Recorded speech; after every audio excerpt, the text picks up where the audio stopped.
Hi folks, this is a quick example of AJAX and how to build a web page that's dynamically built with JSON data.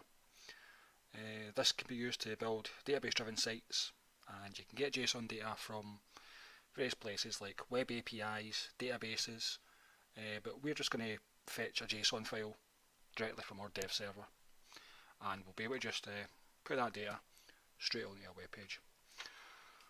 Okay, so let's dive right in. First thing I'm going to do is just create my project files. So just give me a second and I'll do that.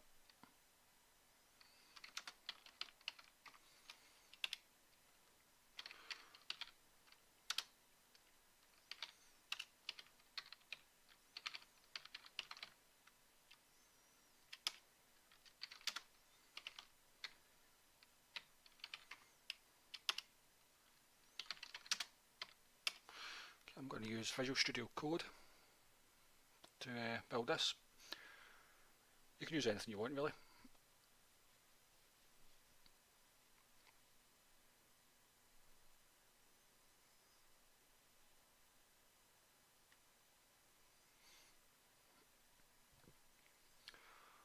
Okay, so first thing we're going to do is we're actually going to define our data.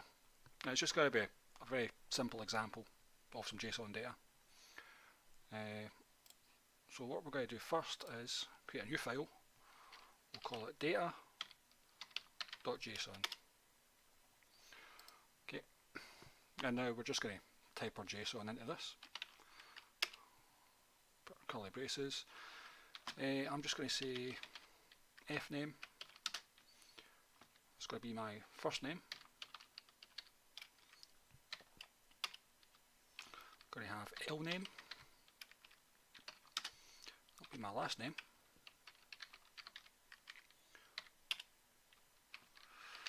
I'm going to say age. It's going to be an integer, so we don't wrap this in quotes. The last thing I'm going to put in is going to be languages, and this is going to be an array. It's just going to show different languages that I know. So what I'll say is HTML,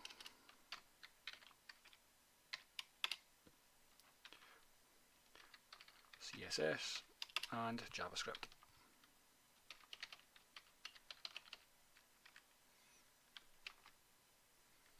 Okay, and that's our JSON data defined.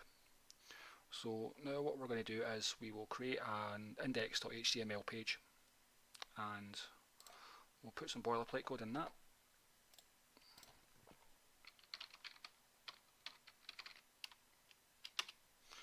Okay, because I'm using Visual Studio Code, I'm going to use Emmet, the plugin. Just give me some quick boilerplate. Just change this title.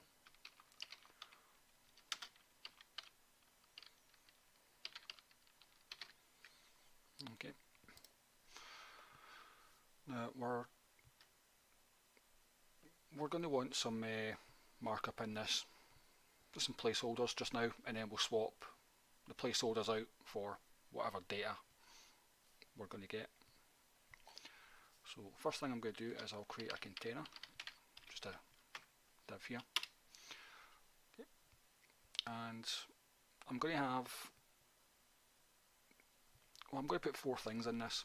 I'm going to put an h1, which is going to be a title, and that's going to contain my name. I'm going to put a paragraph with a class subtitle, and that's going to tell me what age I am.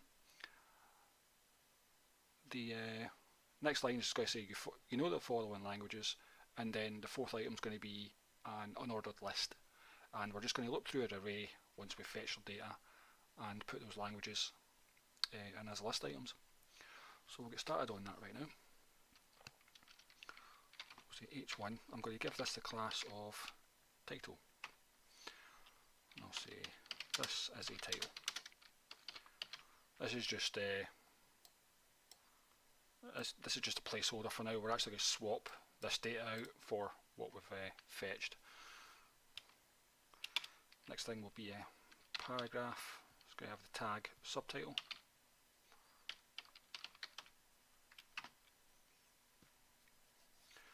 We'll say this is a subtitle.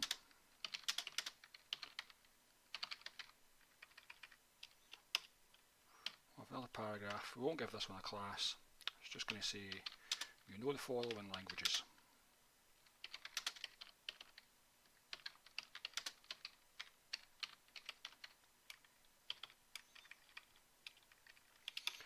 Okay, and the last one's going to be an unordered list. And we'll give it the tag languages. And I'll just put, that's wrong, I'll put in a list item here.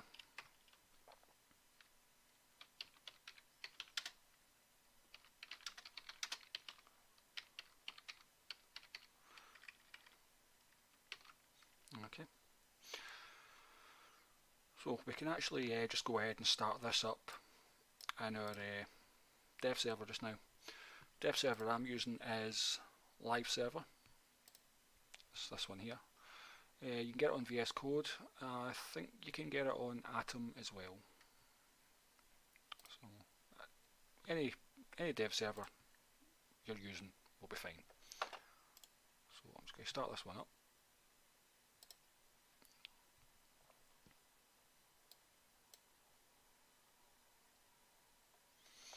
Okay, and here's our web page.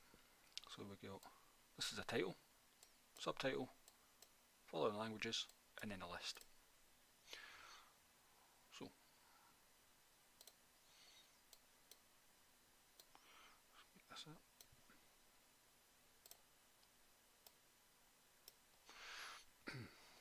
Okay, so we're going to create some JavaScript here, because we're going to use the fetch API in the browser to actually get our JSON data. So what we'll say is we'll just create some script tags. we'll just do this inline. So the first thing I want to do is get some references to these parts that I'm actually going to want to change. So the title, subtitle, and languages. So let's create some variables to do that. So if our title is going to be equal to document.querySelector, and for that we're just going to target the class title, which is going to be this, and then we'll do the same thing for the others.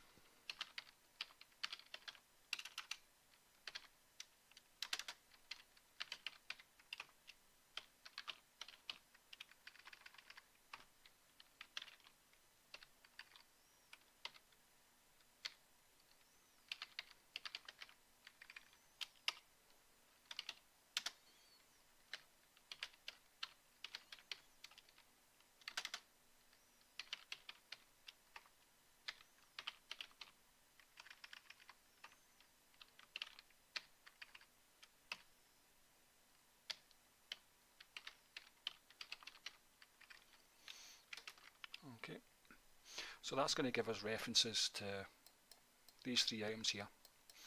Now we'll be able to access their properties to put the get the data in there. So next thing we have to do is we have to actually make the fetch request and get it to grab this data.json file. So when I'm going to do that is I'm just going to use the browser's built-in fetch API. So if you're running any kind of modern browser, this should work out for you just fine. So if we're going to make a GET request to it, all we need to do is pass the URL to the fetch function. It's going to be HTTP with localhost. Dev server runs on port 5500. Your port might be different. If it is, just change it to whatever the port is that dev server is running on, and then we're going to say /data.json.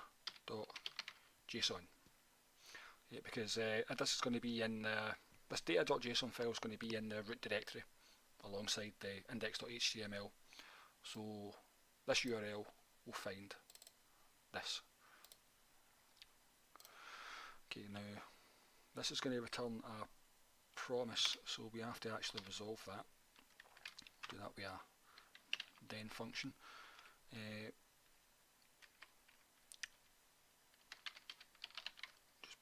Just pass in a function here.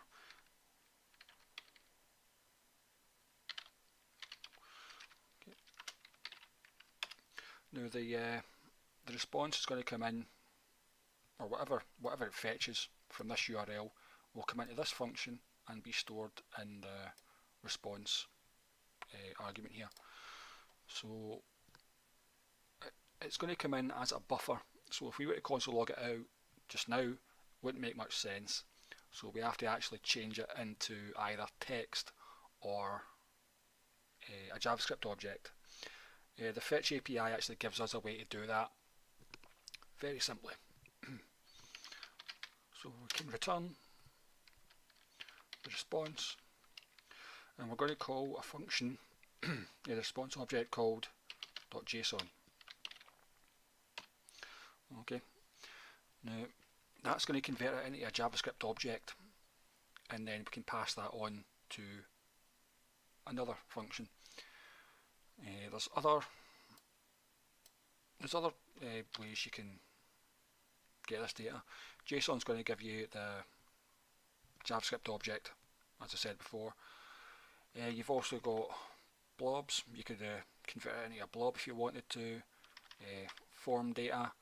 There's also text. So if you just wanted the JSON string, you could just use text. But as it is, we're just going to use JSON. Okay, so that's. We're going to put another then function on the end of this. And then what we can do is put another anonymous function in here, and we'll call this JSON. Okay, so what's going to happen is we're going to fetch the JSON here. It's going to pass the buffer into this response object. This is going to change it into a JavaScript object and then pass it along to this function here, which we should get the JavaScript object in here in this JSON object here. We can check that just by console logging it out.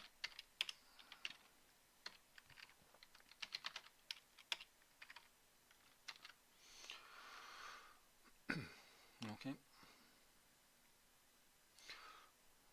so if we go in here and we go into our console,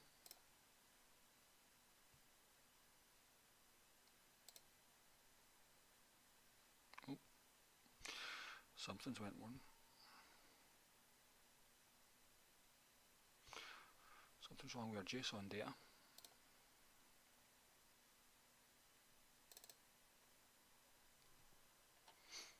Just give me a wee second.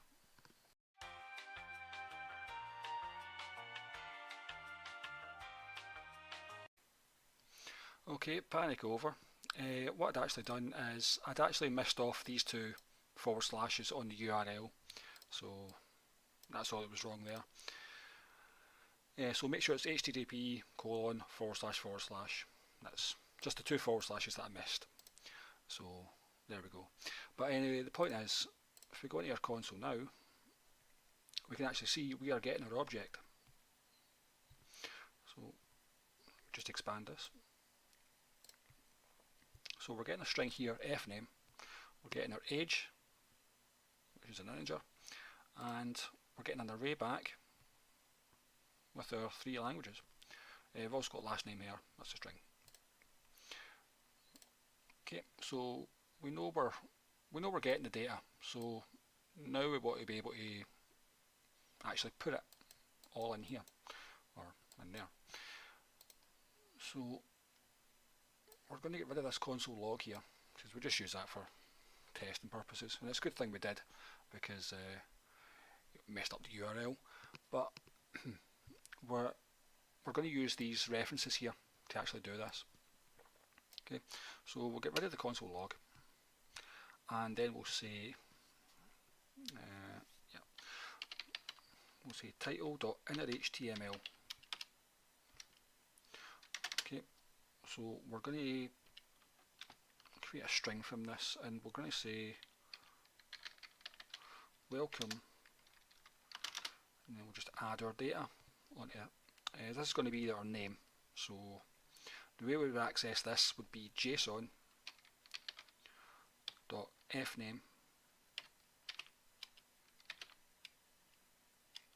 Okay. Just going to put in a small space and put in the last name as well.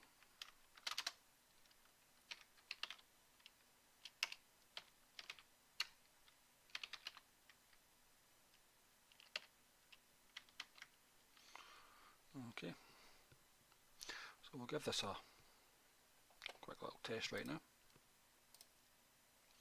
and we can see it's actually changed that because the dev server updates automatically whenever you save. So it says welcome and then my name. I'll give it a quick test. I don't know if you can see that, but you can see it switching just very quickly. So that proves that it's all working. So now we just have to do the same for the subtitle, and then the array here, we're going to have to loop through it. It's just a basic for loop. I'll show you that. Okay, so we'll do the same thing with the subtitle right now. Pretty much the same thing.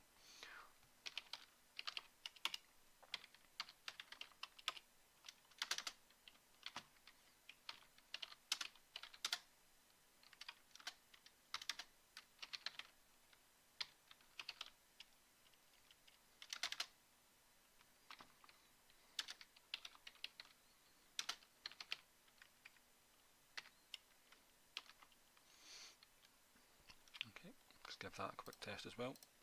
Just incrementally test it. Yep, that works. That's great. Now we need to actually do the loop. So we're going to use a for loop because it is just an array. So we can just iterate through that and then just add a list item with that data. And that'll be that. So we'll define a for loop.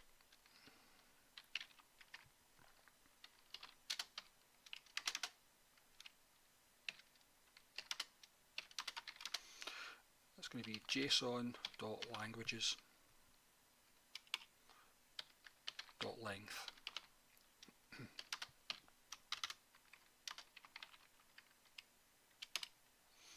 Okay. So what I'm going to say is in here we're going to say languages.innerHTML. So that's going to be equal to whatever the current iteration of the, or whatever data is in the current iteration of the array. So what we're going to do here is we're actually going to append it. So it's going to be plus equals this time, and see that there, plus equals.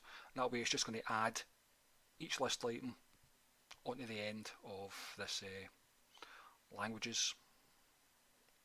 See if we can see it up here. Yeah, this languages list. So it's going to add one of these on each. So it's going to be plus equals, and we'll build a wee string. We're going to want to define the list item. Okay, so we'll start the li tag, and then we'll add the data.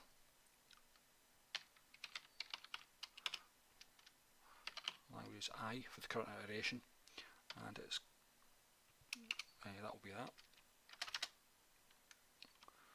And then we'll just close our tags here like this. Okay, and that should be us. There'll be one more little thing we'll do, just a bit of cleanup, but other than that, that should be us. Oh, nope, another problem. Let me just take a look at this. Right, let's see what I've done here. What I've done is, because this is the this is from the JSON data. So what we have to do is we have to put JSON dot languages. Just missed that bit out there. So it's languages.innerHTML, and then you build a string. It's going to be JSON.languages for the data. Okay, so now if we go, yep, that's working. Okay, we've got HTML, CSS and JavaScript, but you see, because we're appending, we've still got this boilerplate thing that we put in. So there's a couple of ways we could get rid of that. We could just take it out of the markup completely if we wanted to, but I'm just going to just go in front of this, and then I'm just going to clear that. We'll just clear the list before we actually start appending our data to it. So we'll say languages dot inner HTML. It's going to be equal to absolutely nothing. Okay, and then we go back in here, and it's that's gone now. So yeah, that's basically it. See, it's quite easy, and you know, anywhere you can get JSON data, you can just drop it straight into your page and then build it dynamically. So it's really good for things like profile pages, or you know, any things like that. Any data you pull from a database, say, you could do that. But that's me.